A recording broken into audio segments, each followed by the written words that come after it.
इस सृष्टि को भगवान ने 4 युगों में विभाजित किया है, सतयुग, त्रेता युग, द्वापर युग और कलयुग। तो आइए जानते हैं सतयुग के बारे में।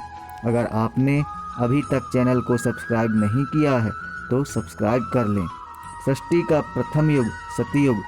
17,28,000 वर्ष के सतयुग में मनुष्य की लंबाई लगभग 32 फीट और औसत आयु लगभग 1,00,000 वर्ष बताई गई है। इस युग में भगवान ने मत्स्य और नरसिंह अवतार में आकर इस युग का कल्याण किया है। इस युग में मनुष्य पाप 0% जबकि पुण्य कर्म 100% करता है। इस युग की मुद्रा रत्न और पात्र स्वर्ण के बताए गए हैं। त्रेता युग 12,96,000 वर्ष की कालावधि वाला त्रेता युग 3 पैरों पर खड़ा है। इस युग में मनुष्य की आयु लगभग 10,000 वर्ष और लंबाई लगभग 21 फीट की बताई गई है। इस युग का तीर्थ स्थल नैमिषारण्य और अवतार वामन, परशुराम और राम हैं। इस युग में पाप 25% जबकि पुण्य कर्म 75% होते हैं। इस युग की मुद्रा स्वर्ण जबकि चांदी पात्र हैं। द्वापर युग 8,64,000 वर्ष की कालावधि वाला द्वापर युग 2 पैरों पर खड़ा है।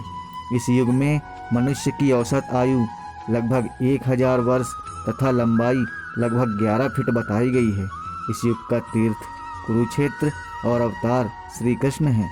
इस युग में 50% पाप और पुण्य कर्म भी 50% होते हैं। इस युग की मुद्रा चांदी और पात्र तांबे के होते थे।